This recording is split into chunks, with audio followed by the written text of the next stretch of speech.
출애굽기 40장 34절에서 38절 말씀입니다. 출애굽기 40장 34절에서 38절 말씀입니다. 네, 저와 여러분이 한 절씩 교독하겠습니다. 구름이 회막에 덮이고 여호와의 영광이 성막에 충만하매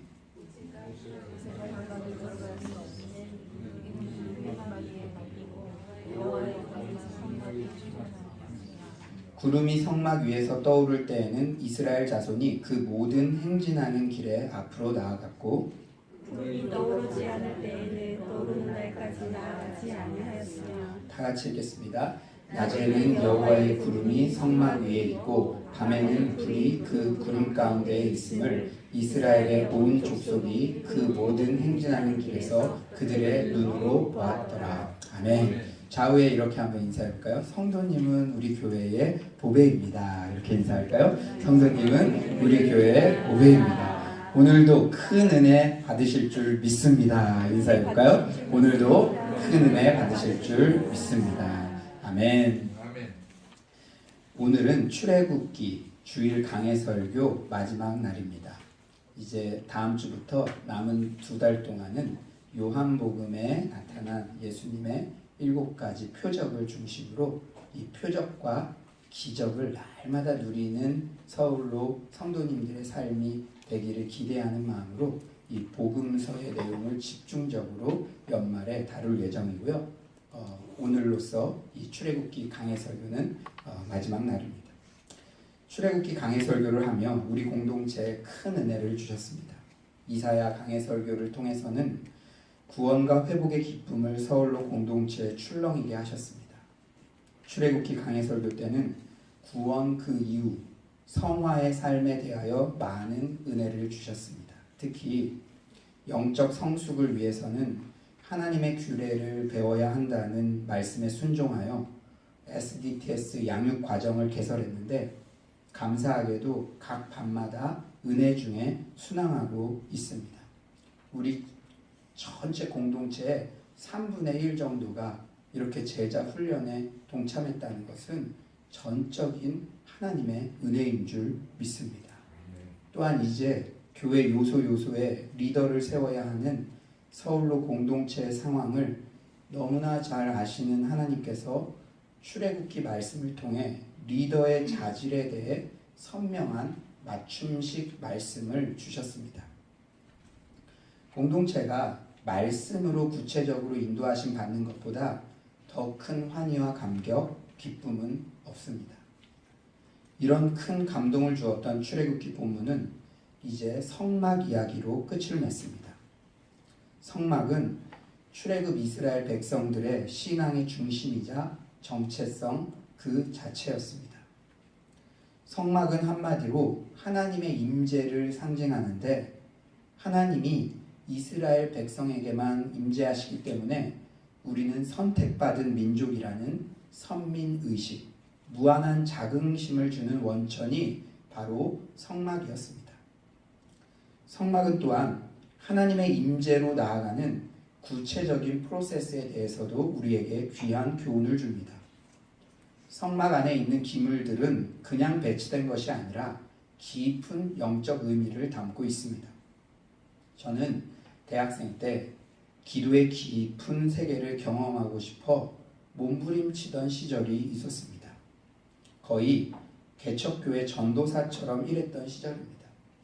제가 서울로 공동체 목양을 하면서 자꾸 제가 대학생 때 개척교회 섬겼던 그것들이, 그 장면들이 오버랩되면서 떠오르는 거예요. 하나님께서는 절대 우리가 했던 헌신들을 다 기억하고 계시구나. 오늘도 특주에 당신의 그 섬김이 천국에서 해같이 빛난다. 우리 서울로 공동체, 이 개척교회 같은 공동체, 우리 청년들이 얼마나 헌신합니까? 그 청년들의 헌신에 제가 너무 감사하면서 자꾸 제가 청년 때, 개척교회 때 섬겼던 그것이 오버랩 되면서 주님 감사합니다. 주님 기억해 주셔서 감사합니다. 그런 고백을 자주 드리곤 합니다. 제가 청소년부 대학생 교사였어요. 총무 교사라는 게 있었는데요. 그래서 대학생인데도 여름 수련회 때 기도 인도를 한 2시간 정도 이렇게 하기도 했고 전체 프로그램을 기획하기도 했습니다. 그런데 대학교 2학년 때인가 성막을 주제로 청소년부 수련회를 기획하는데 그 기획을 하며 저의 기도의 세계가 한 단계 더 진일보하는 은혜를 맛보았습니다. 성막의 기물들에 담긴 영적 의미들을 살펴보며 하나님의 임재로 나아가는 방법들에 대해 정말 찐하게 터득했어요. 이게 누가 일방적으로 가르쳐서 배운 게 아니라 제가 이런 호기심을 가지고 저의 신앙적인 사모함으로부터 시작되었는데 하나님께서 그 길들을 알려주시니까 너무 기쁘더라고요. 그 이후 저는 기도할 때마다 성막에 들어가는 기분으로 기물 하나하나씩을 묵상하며 주님의 깊은 임재로 나아갈 수 있었습니다. 성막으로 들어가는 것, 그것은 곧 하나님의 임재로 나아가는 것이며 그것이 결국 기도의 본질이었기 때문입니다. 그렇다면 우선 성막의 기물들의 영적 의미에 대해 잠시 서머리해 봅시다. 혹시 PPT가 앞에 준비가 되었다면 우리 PPT를 보면서 이렇게 하나씩 살펴보도록 하겠습니다. 성막에 들어가면 가장 먼저 번제단을 만납니다. 번제단은 제물로 드려진 짐승들이 인간의 죄를 대신하여 희생되어 태워지는 장소입니다. 그렇다면 번제단은 무엇을 의미할까요? 나의 죄를 대신하여 십자가에 대신 못 박히신 예수님의 희생을 의미합니다. 하나님의 임재로 나아가는 첫 번째 길은 예수님께서 내 죄를 대신하여 십자가에 못 박혀 돌아가셨다는 사실을 믿고 리마인드하는 것입니다. 영접하는 자 곧 그 이름을 믿는 자들에게는 하나님의 자녀가 되는 권세를 주셨으니 영적으로 하나님의 자녀가 되어야 하나님의 임재 앞으로 첫 발을 내디딜 수 있는 거예요. 주의 보좌로 나아갈 때에 어떻게 나아가야 할까? 나를 구원한 주의 십자가 그것을 믿으며 가네. 이런 신학적 배경에서 찬양의 가사가 나온 것입니다. 번제단을 지나자 다음은 뭐가 보이죠? 물두멍이 보입니다. 성막에 드나드는 제사장들은 반드시 손을 깨끗이 씻어야만 했어요. 그렇다면 물두멍이 의미하는 것은 무엇일까요? 그것은 회개를 의미합니다. 우리는 번제단에서 예수님을 구주로 영접하고 나서도 순간순간 죄를 짓고 살아갑니다. 우리가 죄를 지으면 하나님과의 관계가 멀어지죠. 그렇기 때문에 우리는 죄를 지을 때마다 순간순간 회개하여 하나님께로 다시 다가가야 합니다. 우리가 주일 예배 순서의 초입에 회개 기도의 순서가 있는 것은 이런 신학적 배경이 있는 것입니다. 히브리서 10장 22절은 말씀하죠. 우리가 마음의 뿌림을 받아 악한 양심으로부터 벗어나고 몸은 맑은 물로 씻음을 받았으니 참 마음과 온전한 믿음으로 하나님께 나아가자. 다음으로 우리가 성소에 들어가면 떡상을 만날 수가 있어요. 여러분, 떡상이 의미하는 것이 무엇일까요? 사람이 떡으로만 살 것이 아니요 하나님 말씀으로 라는 찬양을 떠올려 보십시오. 그렇습니다. 떡상은 하나님의 말씀을 의미합니다. 우리가 하나님의 말씀을 읽고 묵상하며 말씀과 늘 동행하는 삶을 살 때 하나님을 만날 수 있습니다. 시편 기자는 복 있는 사람은 오직 여호와의 율법을 즐거워하여 그 율법을 주야로 묵상하는 자라고 고백하였습니다. 떡상 옆쪽으로는 우리가 무엇을 만날 수 있습니까? 바로 금초대죠. 그런데 금초대에서 빛을 지속적으로 비추기 위해서는 무엇이 필요했을까요? 성막 안에 이 등불은 꺼져서는 안 됐습니다. 계속 비춰지기 위해서. 우리가 SDTS에서도 계속 말씀을 듣고 있는데 우리의 신앙생활에서 우리를 꺼지지 않는 열정으로 이끌어가는 기름 같은 그 존재가 누구입니까? 바로 기름은 우리 안에 내주하시는 성령님을 의미하죠. 사랑하는 여러분, 우리는 세상의 빛이라는 정체성으로 살아갑니다. 그러나 우리 스스로는 그 빛을 비출 수가 없어요. 우리의 힘으로는 스스로 빛을 비출 수 없습니다. 성령님과 늘 동행하는 삶을 살 때 세상에서 빛의 역할을 감당할 수 있으며 하나님과 동행하는 것이 가능한 것이죠. 다음으로 우리는 무엇을 만날 수 있습니까? 분향단. 분향단이 무엇을 의미하죠? 요한계시록 8장 3절은 이렇게 친절하게 말씀합니다. 또 다른 천사가 와서 제단 곁에 서서 금향로를 가지고 많은 향을 받았으니 이는 모든 성도의 기도와 합하여 보좌 앞 금제단에 드리고자 함이라. 모든 성도의 기도. 분향단은 바로 성도들의 기도를 의미합니다. 많은 신앙의 선배들이 언제 하나님을 만났다고 합니까? 바로 기도할 때입니다. 우리가 기도할 때 하나님께서는 우리의 기도를 들으시고 우리를 만나주십니다. 이제 드디어 마지막인데요. 성소의 휘장을 지나면 바로 지성소, 지극히 거룩한 곳. 왜 지극히 거룩합니까? 언약궤 위에 있는 두 그룹 사이에 바로 하나님의 임재가 있기 때문입니다. 지성소에는 그런데 무엇이 있습니까? 제가 언급한 대로 법궤가 있습니다. 법궤 안에는 십계명 돌판, 만나 항아리, 아론의 쌍난 지팡이가 있습니다. 학자들은 십계명은 말씀으로 세상을 창조하신 성부 하나님, 만나 항아리는 자신의 몸을 떡으로 희생 제물로 바치신 그 성자 예수님, 아론의 쌍난 지팡이는 부활하시고 우리에게 내주하시는 성령님을 각각 예표한다고 설명합니다. 법궤가 있는 지성소에서 바로 삼위일체의 하나님을 만날 수 있다는 것입니다. 저는 기도할 때마다 이 성막 프로세스를 리마인드하며 주님의 임재 앞으로 나아갑니다. 먼저 번제단에 갑니다. 예수님의 십자가 은혜에 대한 찬양으로 기도의 포문을 엽니다. 그리고 물두멍으로 나아갑니다. 매일매일 나의 죄를 회개하며 하나님께 더 가까이 나아갑니다. 다음으로 떡상으로 나아갑니다. 내게 주신 말씀을 붙잡고 기도합니다. 그 후에는 금촛대로 나아갑니다. 세상에서 빛의 역할을 감당하기 위해서는 오직 성령 충만을 달라고 간절히 부르짖습니다. 마지막으로 분향단으로 나아갑니다.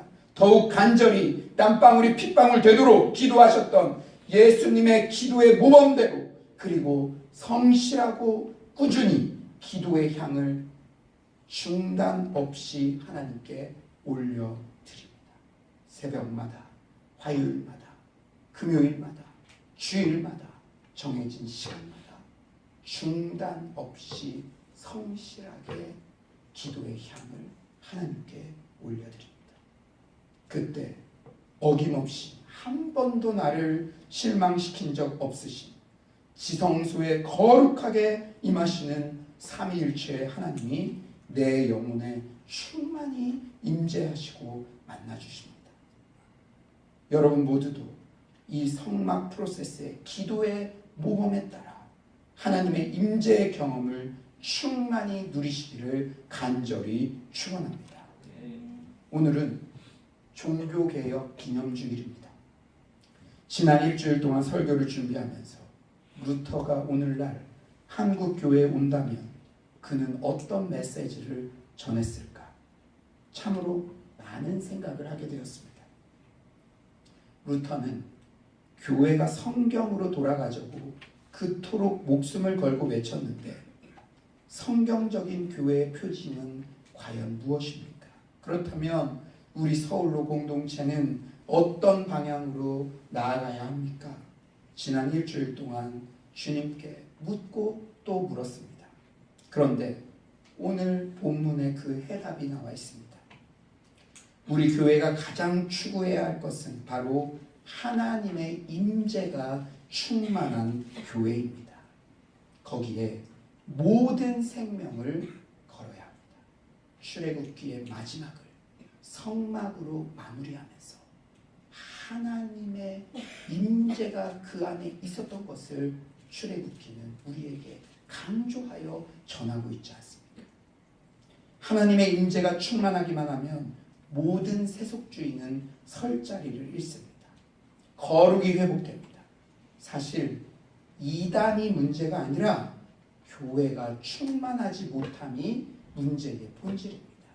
우리는 문제를 해결할 때 그 원인을 진단하고 순서를 바로 알아야 됩니다. 여러분, 한국교회 이단이 막 창궐해서 그것이 문제라고 여겨집니까? 이단은 수천 년의 기독 역사 속에 항상 있었습니다. 교회가 충만할 때 이단은 설 자리를 잃어요. 그러나 교회가 충만하지 않을 때 그들은 득세합니다. 그러므로 우리는 우리의 초점이 교회가 하나님의 영광으로 임재로 내 자신이 하나님의 성전인 내 자신이 어떻게 하면 하나님의 임재로 가득 채워질 수 있을까? 그것이 우리의 신앙의 초점이 되어야 될 줄 믿습니다. 저는 서울로의 예배 때마다 하나님의 임재가 충만하기를 정말 간절히 사모합니다. 아무리 화려한 퍼포먼스, 세련된 환경이 구비되어 있어도 하나님의 임재가 없으면 말짱 헛것입니다. 화려한 종교의 중심지, 의리의리한 예루살렘 성전에 비해 마가의 다락방은 너무나 초라했지만, 아무것도 없었지만 오직 성령의 충만이 임하자 예루살렘 성전이 아닌 마가의 다락방이 신약의 첫 교회로 인정되었습니다. 오늘 주일날도 전국의 수천만 개의 교회에서 예배가 드려질 것입니다. 그러나 예배가 다 예배가 아니고, 교회가 다 교회가 아니고, 하나님의 임재가 충만한 예배, 그 교회를 하나님께서는 진정한 교회로 인정하실 줄 믿습니다. 화려한 종교의 중심지, 의리의리한 예루살렘 성전에 비해 마가의 다락방은 너무나 초라했어요. 아무것도 없었어요. 우리가 다른 것 자랑하려고 하지 않았으면 좋겠어요. 우리 교회 예배 때마다 하나님의 임재가 충만하다, 그거면 족한 것 아닙니까? 그것을 자랑하며 그것을 누리며 그 임재 안에 여러분이 회복되시길 간절히 축원합니다. 서울로 교회의 많은 성도님들이 주일 예배를 통해 하나님의 임재를 강력하게 체험한다고 간증을 하실 때마다 저는 너무나 기쁘고 감사합니다. 어떤 성도님은 서울로 예배가 좋은 이유로 성령님이 직접 메시지를 주시기 때문이라고 밴드에 감격해서 자발적으로 글을 남기기도 하셨어요. 삼위일체 하나님의 강력한 임재, 이것이 교회의 본질입니다. 이것이 예배의 본질입니다. 숫자가 적든 많든, 교회의 역사가 길든 짧든, 우리 서울로 공동체는 어떤 상황에서도 우리 공동체가 수만 명이 모이는 그런 공동체가 되더라도 예배 때마다 하나님의 임재가 충만히 거하는 것에 모든 에너지와 관심과 사모함을 바쳐야 될 줄 믿습니다. 성막에 충만히 임재하신 하나님의 영광, 오늘 본문 34, 35절이야말로 서울로 공동체가 중단 없이 추구해야 할 청사진입니다. 우리 34에서 35절 한번 다 같이 읽어봅시다. 34에서 35절입니다. 시작. 구름이 마음에 덮이고 여호와의 영광이 성막에 충만하니 모세가 성막에 들어갈 수 없었으니 이는 구름이 회막 위에 덮이고 여호와의 영광이 성막에 충만함이었으며. 여러분, 그런데 여러분이 이 말씀을 읽을 때 한 가지 의아한 표현이 있지 않습니까? 이 말씀에서 우리를 주목시키는 것은 모세가 회막에 들어갈 수 없었다고 이렇게 꼭 집어서 표현하고 있어요. 그런데 모세가 어떤 사람입니까? 하나님과 대면하기 위해 시내산에 올라갔었고 광채가 났던 그런 사람인데, 그 모세를 성막에 들어갈 수 없었다? 과연 이 문구를 표현한 의도는 무엇일까요? 이 사실이 강조하는 바가 무엇입니까? 자연인 모세로, 아니 그 누구도 자신의 자격으로는 하나님의 임재 앞에 나아갈 수 없다는 사실을 강조하는 표현입니다. 여호와께서 그분의 처소로 들어가는 문을 주권적으로 통제하신다는 사실입니다. 그렇다면 여호와께 나아갈 수 있는 조건은 무엇입니까? 여호와께서는 그 일을 가능하게 하는 조건을 상세히 설명하는데 레위기 전체를 할애합니다. 레위기는요, 너무 재미없는, 우리를 졸게 만드는 그런 법, 그게 아니라 하나님께 어떻게 나아가야 하는지 그 기준들, 그 조건들을 그 책에서 우리에게 알려주고 있는 거예요.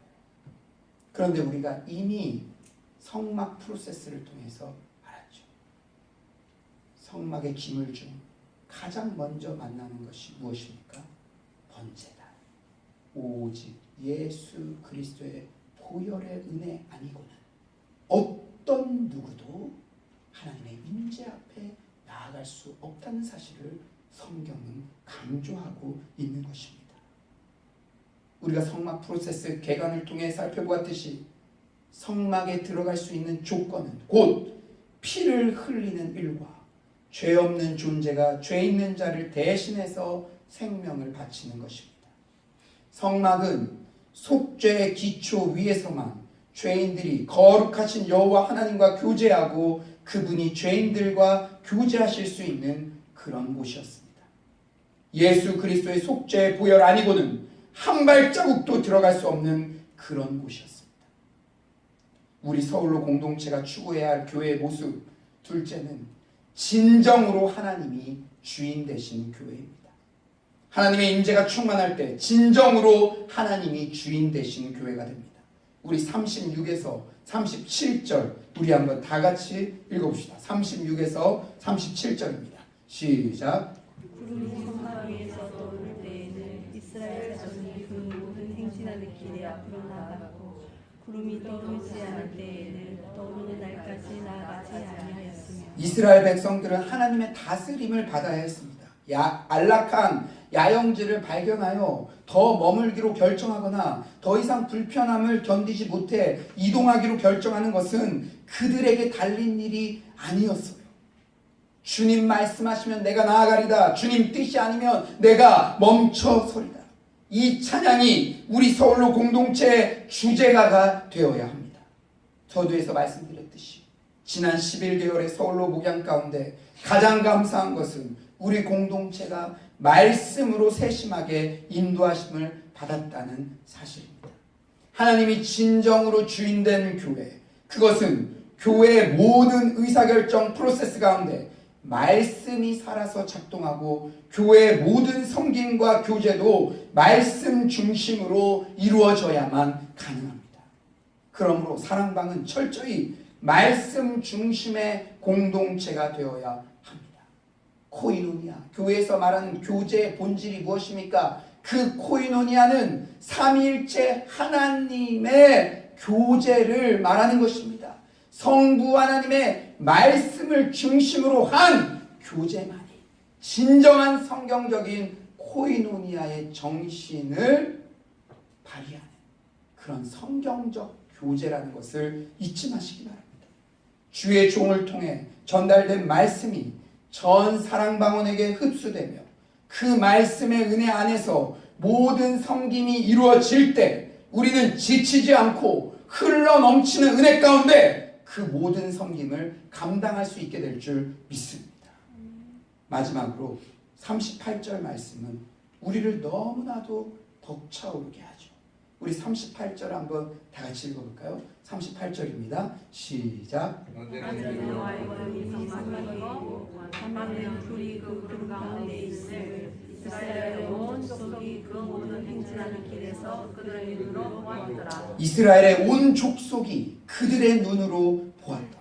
공동체에 하나님의 임재가 충만히 거하는 것을 온 족속이 두 눈으로 똑똑히 보았습니다. 우리는 내 옆에 형제의 모습 속에서도 자매의 모습 속에서도 하나님의 임재가 보여야 합니다. 아니, 이미 만날 때마다 보고 있는 줄 믿습니다. 형제의 자매의 모습 속에 보이는 하나님 형상 아름다워라. 우리의 모임 중에 임하신 하나님 영광 아름다워라. 이 시간 좌우에 한번 이렇게 인사했으면 좋겠어요. 성도님의 모습 속에 보이는 하나님의 형상이 아름답습니다. 한번 우리 인사해 봅시다. 성도님의 모습 속에 보이는 하나님의 형상이 아름답습니다.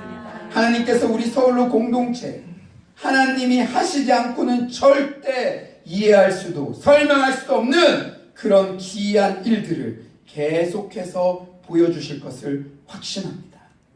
이제 말씀을 정리하겠어요. 많은 학자들이 출애굽기는 인클루지오의 형식으로 끝을 맺는다고 말합니다. 수미 쌍관, 처음과 끝이 같다는 것이죠. 수미 쌍관의 메타포는 바로 구름입니다. 출애굽기의 첫 시작에서 성경은 구름을 문자적으로 언급하지는 않았지만 그들은 분명 어두움의 구름 아래에 있었습니다. 사망의 그늘이 짙게 드리워 있었어요. 애굽의 권력은 그들에게서 아들을 강제로 빼서 나일강에 던짐으로써 온 도시는 아들을 잃은 이들의 쓰디쓴 울부짖음으로 가득 찼습니다. 육체의 한계를 넘는 노동의 강도, 잊을만 하면 가해지는 작업 감독관들의 구타, 이 모든 것들이 소망 없는 미래의 어두운 구름으로 이스라엘 백성들을 뒤덮었습니다. 하지만 이제 출애굽기의 결말에서 다시 그들은 구름 아래 있는 백성입니다. 이번 구름은 여호와의 영광과 거룩함과 은혜의 임재를 상징합니다. 이 두 구름 사이에서 모든 이름 위에 뛰어난 여호와는 대적의 모든 힘을 꺾으시고 자기 백성을 건져내셨습니다. 그분은 어린 양의 피로 이스라엘 백성들을 자신에게 이끄시고 자신의 뜻을 드러내는 율법을 그들에게 내려주셨습니다. 그리고 이제 그들 한가운데 거하셔서 그들과 영원토록 동행하십니다. 구름과 구름 사이에 일어난 이 모든 사건들이 바로 출애굽기의 이야기들입니다. 이스라엘 백성뿐 아니라 우리 모두도 각자 구름과 구름 사이의 이야기를 써내려가고 있습니다. 나를 사단의 종노릇에서 해방시켜 주신 어린 양 예수 그리스도의 십자가 사랑, 구원 그 이후 천국의 날까지 나를 성화의 길로 견인하시는 하나님의 인도, 그 여정 가운데 오직 하나님의 임재로 충만한 내 자신, 그리고 우리 서울로 공동체가 되기를 간절히 사모합니다. 날마다 번제단, 물두멍, 떡상, 금초대, 분향단을 거쳐 지성소에 나아가 삼위일체 하나님의 충만한 임재를 경험하시기를 소망합니다. 하나님의 임재가 충만한 교회, 하나님이 진정으로 주인 되신 교회, 하나님의 임재를 모든 사람이 매주 두 눈으로 똑똑히 보고 인정하는 교회, 2018년 종교개혁주의를 맞이하여 바로 그 교회가 우리 서울로 교회가 되기를 간절히 축원합니다.